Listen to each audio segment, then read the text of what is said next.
Hi, welcome. My name is Monika, and if you are new to this podcast, it's all about exploring some of the most effective strategies in the world for communication, personal development, learning new things, and how to find what you love and how to make your life better. Make sure to subscribe so you won't miss out on our episodes. Let's start this journey together. Hi guys, today I have something special for you. I believe it is special, something that I would like to share with you. You know, in coaching, you encounter various types of people, each wanting to make something of their lives. Of course, every case is unique, every person is an individual. That's really an amazing word. But today I'd like to share some reflections on a specific type of people, a particular group of coaching clients. This group is intriguing and very important, especially to me, because I see my former self in these people from a few years ago. I'm talking about people over 40, 50, and even over 60, mostly women, but not exclusively. I also have my clients in this age group. So these are individuals who have started the second phase, second part of their lives. By second part of life, I mean a distinct stage of life which doesn't necessarily signify that someone is at the midpoint of their life, you know.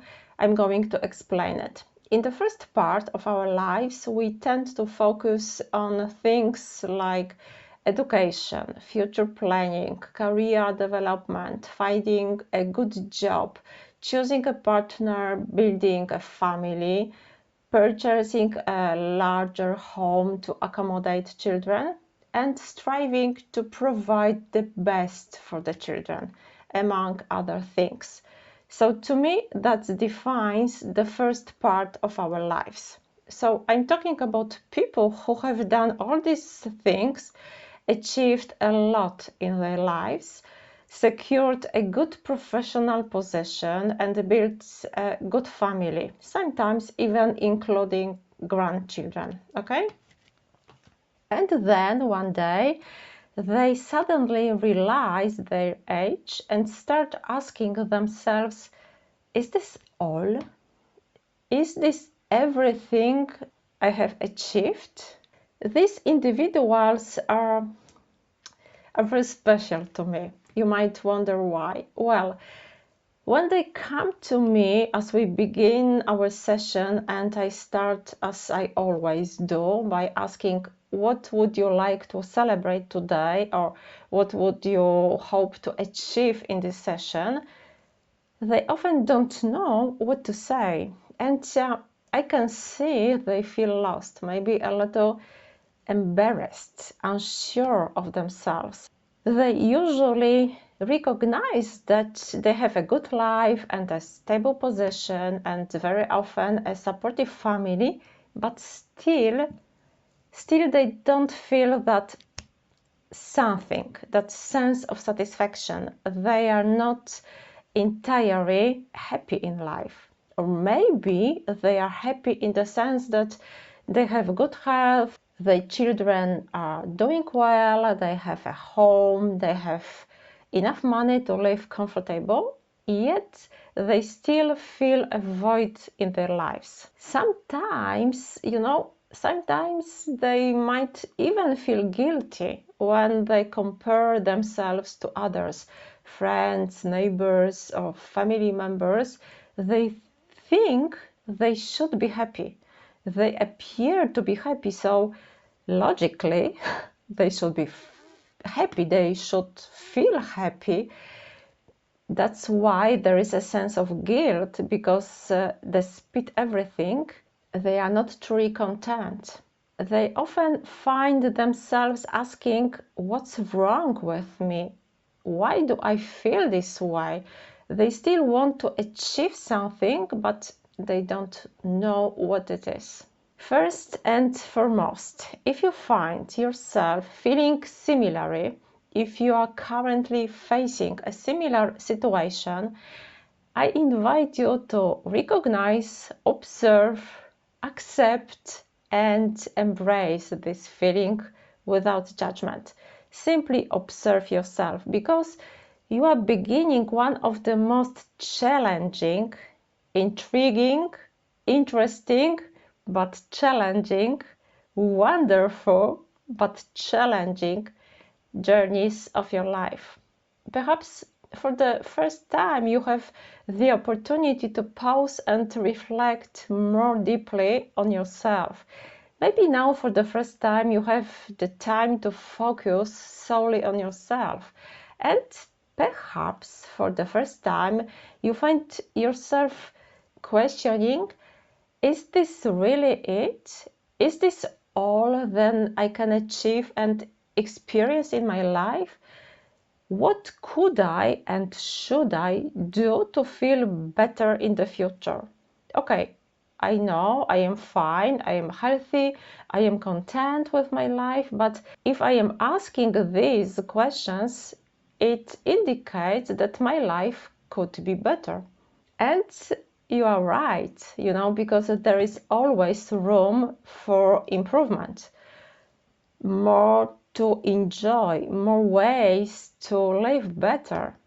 I'm not going to provide specific answers in this podcast about what it could be for you or what answers you might find by asking these questions.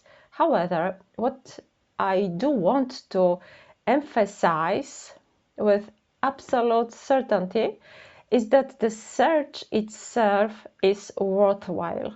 This quest for something more, even if right now you don't know exactly what you are looking for. When I say that this group, these individuals are so important to me, it's because I see myself in them. You know why? Now I am 50 and I can tell you that I have never felt better. I have never been more satisfied with my life, and I have never felt more attractive as a person in my own eyes than I do today. And I have never had more self-confidence that I have right now. But all these things I feel today. And you know why? Because of my experience, because I was at the same point in my life as you are now. One day after turning 40 or maybe 45, I don't remember, I woke up and asked myself, is this really it? Is this my life and nothing more? I can't tell you that I changed my life using some magical tool and now everything is just only great, only comfortable.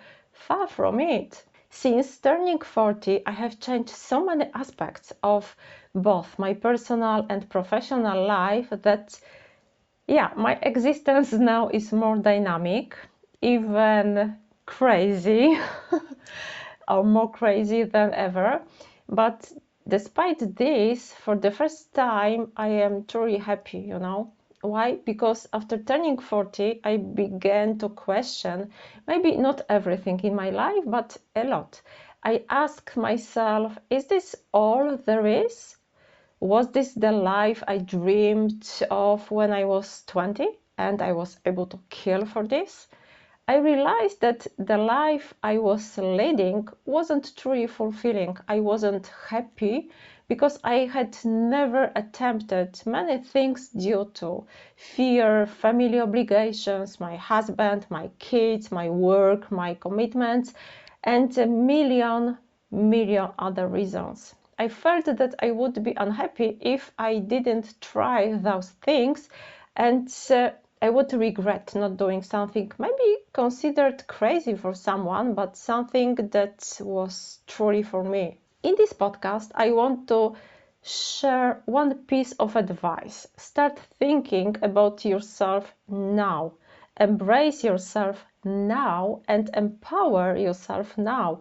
Remember, it's a significant moment when you begin to question, a crucial time when you start searching for something, even if your friends, your spouse, your children, or anyone else might think differently. It's worth pursuing.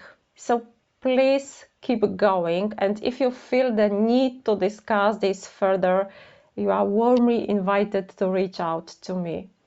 I end this podcast with a special dedication to those wonderful people I speak with who are doing a lot of new things, who are starting a yoga instructor course after 50, or dreaming about salsa dancing, or have started learning a language that their family thinks will be useless to them in life. You are wonderful. You are wonderful because you have decided to step out of your comfort zone and do something for yourselves. Often, maybe for the first time in many, many years. I'm sending you all a big hug and see you or hear you next week.